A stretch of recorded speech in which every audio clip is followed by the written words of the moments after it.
What is up, guys? I got an excellent interview with ONVO CEO, and you guys are going to see his plans for ONVO going forward, so you guys know what's going on. Absolutely fantastic interview. Also, we're going to talk about the whole entire Xiaomi purchasing Nio kind of rumor, what's going on with that.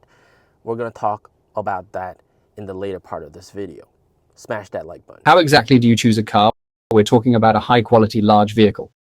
When planning the brand vision, did you anticipate its potential scale? Globally, motorcycles are top sellers in 2023, followed by Carrara. Ladao targets the mainstream market.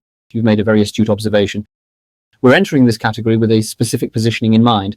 It's positioned as a national car model. Ladao's product definition aligns perfectly with what you describe as a national car model. We've always sold the best cars, like the Mining in Donghai. From the 90s to post-2000, it appealed to many people. It was the world's top-selling mid-size car, including motorcycles, with more space and better experience. Right, and possibly more cost-effective too. Of course, today we've added our own touch, including smart features. Ladao focuses on spacious comfort, family-friendly design, smart technology experience, and overall cost considerations. That's our defined logic. You mentioned 7-seater and larger 5-seater models, all launching this year. The upcoming models will be priced higher than the L.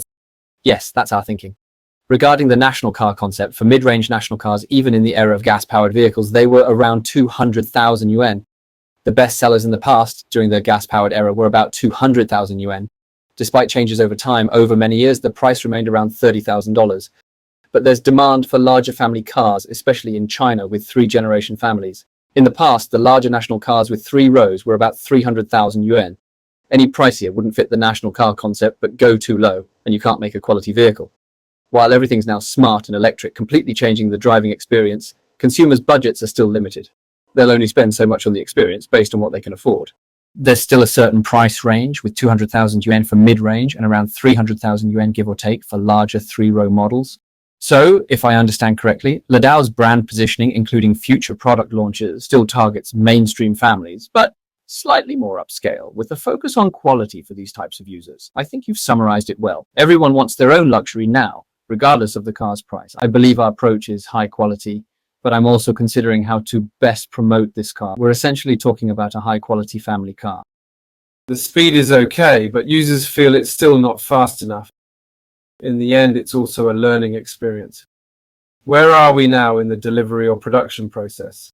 We meet with the team weekly for progress updates. This industrial chain is quite long.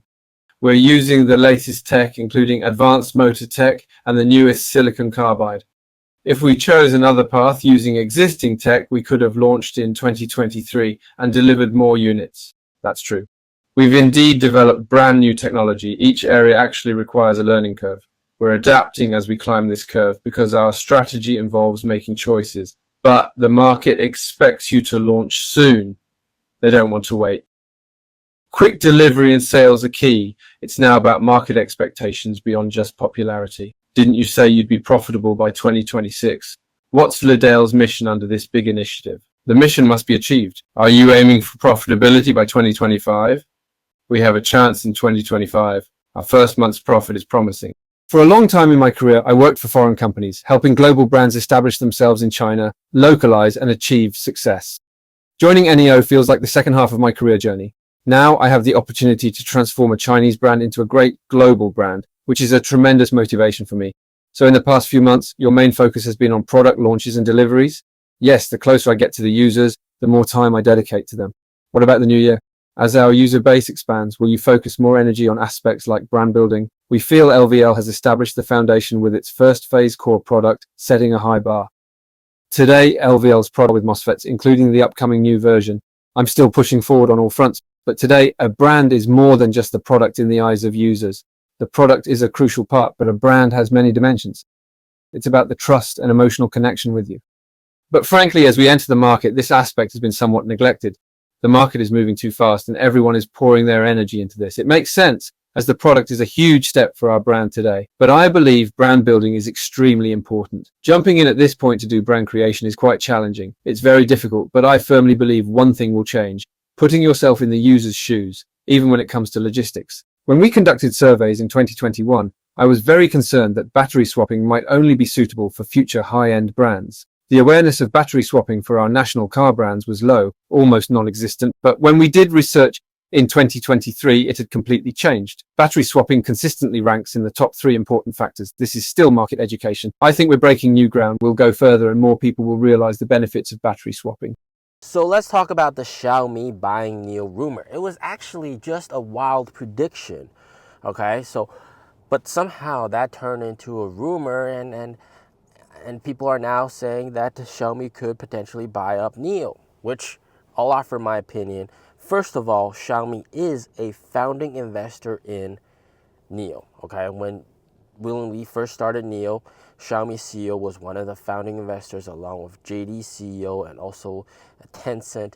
These guys were amongst the first guys to invest in Nio for the first round of investment. So Xiaomi CEO was also at the conference, the product release of the first ES8, the first ever Nio day. Xiaomi CEO was there as well. So definitely a very plausible situation, right? Like Xiaomi CEO is already a shareholder of Nio, so to speak, and he likes the company as well, right? And this whole entire prediction sort of hinders on the fact that Xiaomi is good at selling cars. They're a more well-known brand, and then Xiaomi buying Nio for the infrastructure and then also for the technology and patents that Nio has, and then as a result, they're able to sell more cars, and possibly they might even keep the Nio brand, or maybe even just completely merge into Xiaomi, possibly. But let me tell you why I think this is not actually possible, okay? Because the fact that Nio's infrastructure alone is worth billions, okay? Even though it's not exactly reflected in the market cap of the US traded stock. But the infrastructure alone, 3,000 swap stations, many, many more charging stations. From a car company perspective, it is already the biggest in terms of charging stations, not to mention the number of swap stations. So just this infrastructure alone is worth billions of dollars, okay?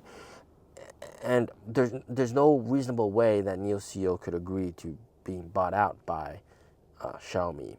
And also, if Xiaomi decides to go through the public market and just buy up Nio stock, potentially acquire Nio that way, that might happen. But then, of course, that surge in demand, Xiaomi buying the stock, is really going to shoot the stock price up by a ton, right? So that's going to make it so that the price is above what they're willing to purchase the company for. But it's pretty much just a wild prediction, and I wouldn't put much emphasis into this. I don't have any expectations of Xiaomi buying Nio. I do, however, expect Xiaomi to eventually join in on battery swap, because they said that they will eventually do it. And I also expect Xpeng to eventually join in on battery swap, because Xpeng CEO said once Nio reaches 5,000 swap stations, there's basically no choice but to join in on the swap alliance. So it's kind of an inevitable thing, okay? So that's something to look forward to. But Xiaomi buying up Nio, yeah, that's daydreaming, all right? That's not going to happen. I don't think it's going to happen, and I don't expect it to happen. If it does happen, that's going to be really good, all right? As always, stay safe, stay healthy. Peace out.